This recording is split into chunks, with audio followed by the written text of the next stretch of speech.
બોટાદના હળદર ગામમાં જે કરદા પ્રથાને લઈને ખેડૂત મહાસભા યોજવામાં આવી હતી ને જે દરમિયાન પોલીસ દ્વારા લાઠીચાર્જ વરસાવવામાં આવ્યો હતો અને 85 થી વધુ ખેડૂતો ઉપર ગુનો નોંધીને તેમની ધરપકડ પણ કરવામાં આવી હતી અને તેને લઈને હવે આમ આદમી પાર્ટી મેદાને આવી છે અને તેઓએ ખેડૂતોના હકની લડાઈ શરૂ રાખી છે। ત્યારે ગઈકાલે ફરી એક વખત 31મી ઓક્ટોબરના રોજ સુરેન્દ્રનગરના સુદામણા ગામ ખાતે ફરી મહાસભા યોજવામાં આવી હતી, એ પણ મંજૂરીની સાથે। જે દરમિયાન આમ આદમી પાર્ટીના રાષ્ટ્રીય અધ્યક્ષ અને દિલ્હીના પૂર્વ મુખ્યમંત્રી અરવિંદ કેજરીવાલ સહિત અન્ય કાર્યકર્તાઓ પણ ત્યાં હાજર રહ્યા હતા અને ખેડૂતોના હકની માટે તેઓએ સવાલો ઉઠાવ્યા છે। ત્યારે તે દરમિયાન આમ આદમી પાર્ટીના નેતા બ્રિજરાજ સોલંકીએ પણ પોતાનો રોષ વ્યક્ત કર્યો છે અને સરકાર ઉપર આકરા પ્રહારો કર્યા છે। ત્યારે શું કહ્યું છે આપણે વિગતે વાત કરીશું। વૈષ્ણવજન તો તેને કહીએ જે પીડ પરાઈ જાનાને રે। નમસ્કાર, હું આપની સાથે પ્રિયા નાયક, આપનું નવજીવન ન્યૂઝમાં સ્વાગત છે। ગઈકાલે 31મી ઓક્ટોબરના રોજ સરદાર જયંતિના દિવસે જ સુરેન્દ્રનગરના સુદામણા ગામ ખાતે ખેડૂત મહાસભા યોજવામાં આવી હતી ને જેમાં હજારોની સંખ્યામાં ખેડૂતો હાજર રહ્યા હતા અને જે ખેડૂતો જેલમાં બંધ છે તેઓના પરિવાર પણ ત્યાં હાજર રહ્યા હતા અને આમ આદમી પાર્ટી દ્વારા જે લડત લડવામાં આવી રહી છે તેના સમર્થનમાં તેઓ બધા જ ત્યાં હાજર રહ્યા હતા અને તે દરમિયાન આમ આદમી પાર્ટીના બ્રિજરાજ સોલંકીએ પોતાનો રોષ વ્યક્ત કર્યો છે અને ખેડૂતોના હકની માટે સવાલો ઉઠાવ્યા છે અને તેમને કહ્યું કે ખેડૂતો સાથે જે કડદો કરવામાં આવે છે તેમજ મગફળીના ભાવ ટેકાના ભાવે ખરીદવાની જગ્યાએ તેઓને ટેકાના ભાવે ખરીદવામાં આવ્યું નથી અને તેઓને જે નુકસાન સહન કરવું પડી રહ્યું છે તેને લઈને પણ તેઓએ વાત કરી છે અને હાલ જે કમોસમી વરસાદ વરસી રહ્યો છે જેને લઈને ખેડૂતોના પાકનો સંપૂર્ણપણે નાશ થયો છે તેને લઈને પણ તેઓએ સરકાર ઉપર આકરા પ્રહારો કર્યા છે। ત્યારે શું કહ્યું છે પહેલા આપણે તેમને જ સાંભળી લઈએ। આજે જે રીતના 31 ઓક્ટોબર આમ આદમી પાર્ટી દ્વારા કડદા પ્રથા અને ખેડૂતોના હક અધિકાર અને ન્યાય માટે ખેડૂતો સાથે જે તાજેતરમાં અન્યાય અને અત્યાચાર કરવામાં આવ્યો છે એના વિરુદ્ધમાં આજે કિસાન મહાપંચાયતનું આયોજન કરવામાં આવ્યું છે। આ કિસાન મહાપંચાયતમાં આમ આદમી પાર્ટીના રાષ્ટ્રીય સંયોજક દિલ્હીના પૂર્વ મુખ્યમંત્રી અરવિંદ કેજરીવાલ સાહેબ અને સાથોસાથ પંજાબની આન બાન અને શાન ભગવત માનજી પણ આજે ઉપસ્થિત થવાના છે। ત્યારે લાખોની સંખ્યામાં સમગ્ર ગુજરાતમાંથી આજે ખેડૂતો આમ આદમી પાર્ટીને સમર્થન આપવા માટે આવ્યા છે।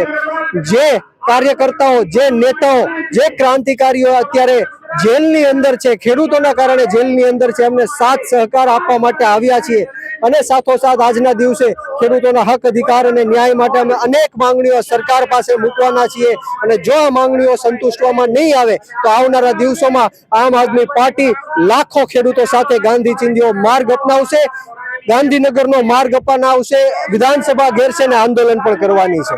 જી, આ ભ્રષ્ટાચારી ભારતીય જનતા પાર્ટીનું એવું ષડયંત્ર હતું, એવી નીતિ હતી કે આ લોકો ઉપર આપણે લાઠી ચાર્જ કરશું, આ લોકો ઉપર ટીયર ગેસો છોડશું, આ લોકોના હાથ પગ તોડી નાખશું, ખોટા કેસ કરીને જેલમાં નાખશું તો આ ખેડૂત ક્યારેય બહાર નહીં નીકળે। પરંતુ આજે તમે મેદની જોઈ શકો છો કે લાખોની સંખ્યામાં આજે ખેડૂતો અહીંયા ઉપસ્થિત છે। ત્યારે ખેડૂતોની એક જ માંગ છે કે અમારા હક અધિકાર અને ન્યાય માટે આમ આદમી પાર્ટી હવે મેદાનમાં આવે અને આવનારી જે જિલ્લા પંચાયત અને તાલુકા પંચાયતની ચૂંટણીઓ આવે છે એમાં ભ્રષ્ટાચારી ભારતીય જનતા પાર્ટીને જડબા તોડ જવાબ દઈને અને નિસ્ત નાબૂદ કરવાના છીએ। 100% જ્યારે પણ ભૂતકાળમાં આપણે જોયું છે કે કોઈ પણ આંદોલન કરતું હોય, કોઈ પણ પોતાની હક અધિકારની માંગ મૂકતું હોય ત્યારે આ ભ્રષ્ટાચારી ભારતીય જનતા પાર્ટીને એનો ડર લાગે છે અને ડરના કારણે શાંતિ ડોળવાના પ્રયત્ન કરે છે। જે ક્રાંતિકારી યોદ્ધાઓ જે ખેડૂતોનો અવાજ ઉઠાવતા હોય, યુવાનોનો, મહિલાઓનો અવાજ ઉઠાવતા હોય, એ આંદોલનને દબાવી દેવાના ભ્રષ્ટાચારી ભારતીય જનતા પાર્ટી ષડયંત્ર કરે છે। પરંતુ હું આપના માધ્યમથી એમને કહેવા માંગીશ કે તમારી જેલમાં તાકાત નથી કે અમારી જેવા યુવાનોને ક્રાંતિ કરતા રોકી શકે, તમારા દંડાઓમાં દમ નથી કે આમ આદમી પાર્ટીને રોકી શકે. આવનારા દિવસોમાં છેલ્લા શ્વાસ સુધી ખેડૂતોના હક અધિકાર અને ન્યાય માટે આમ આદમી પાર્ટી લડવાની છે. 100% રાજુભાઈ કરપડા ખેડૂતોના આગેવાન છે, ખેડૂતોના મસીહા છે અને આ સરકાર રાજુભાઈ કરપડાથી ડરી રહી છે, પ્રવીણભાઈ રામથી ડરી રહી છે, ઈશુદાનભાઈ ગઢવી હોય, ગોપાલભાઈ ઇટાલિયા હોય, ચૈતરભાઈ વસાવા હોય, આમ આદમીથી ડરી રહી છે, સામાન્ય લોકોથી ડરી રહી છે. આજ દિન સુધી કોઈ પણ વિપક્ષના નેતાઓને આ રીતના જેલમાં મોકલવામાં નથી આવ્યા, પરંતુ ભૂતકાળની અંદર પણ આપણે જોયું કે ચૈતર વસાવાને 307ના કેસોમાં ફસાવીને જેલમાં મોકલવામાં આવ્યા, ગોપાલભાઈને જેલમાં મોકલવામાં આવ્યા, ઈશુદાનભાઈને જેલમાં મોકલવામાં આવ્યા અને હવે રાજુભાઈ અને પ્રવીણભાઈને પણ જેલમાં મોકલવામાં આવ્યા. પરંતુ આમ આદમી પાર્ટી આંદોલનની કોખમાંથી જન્મેલી પાર્ટી છે.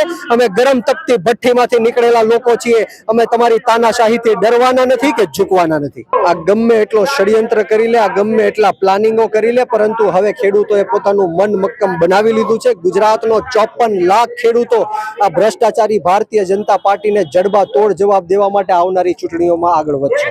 તો આ હતા આમ આદમી પાર્ટીના બ્રિજરાજ સોલંકી, જેઓએ સરકારની સામે માંગ કરી છે ખેડૂતોને જેટલું પણ નુકસાન થયું છે તેનું વળતર આપવામાં આવે અને જે પણ સર્વે કરવામાં આવી રહ્યો છે તે તુરંત કરવામાં આવે અને જે કાંઈ પણ તેમનું નુકસાન થયું છે તેની પૂરેપૂરી ભરપાઈ કરવામાં આવે. ત્યારે તેઓએ આકરા પ્રહારો પણ કર્યા છે કે એક તરફ ખેડૂતોને આટલું નુકસાન થયું છે અને સરકારને હજુ સર્વેની પડી છે, પરંતુ હજી સુધી તેમના ખાતામાં એક રૂપિયો પણ આપવામાં આવ્યો નથી. ત્યારે હવે જોવાનું એ રહેશે કે આમ આદમી પાર્ટી દ્વારા જે આ ખેડૂત મહાસભા યોજવામાં આવી, જેમાં હજારોની સંખ્યામાં ખેડૂતો અને ખેડૂતોના પરિવારના લોકો હાજર રહ્યા હતા અને સરકારની સામે સવાલો જે ઉઠાવ્યા હતા, ત્યારે સરકાર આ અંગે હવે શું પગલાં લે છે? શું આ મહાસભા બાદ ખેડૂતોને ન્યાય મળશે કે પછી જેમ ચાલે છે તેવું જ ચાલતું રહેશે? ત્યારે આપનું શું કહેવું છે ખેડૂતોના હકને લઈને અને સરકારની કામગીરીને લઈને? અમને કમેન્ટ બોક્સમાં આપના મંતવ્યો જરૂરથી જણાવજો અને આવા વધુ સમાચાર માટે જોડાયેલા રહો નવજીવન ન્યૂઝ સાથે. તેમજ વિડીયોને લાઇક, શેર, સબસ્ક્રાઇબ કરવાનું ભૂલતા નહીં. નમસ્કાર.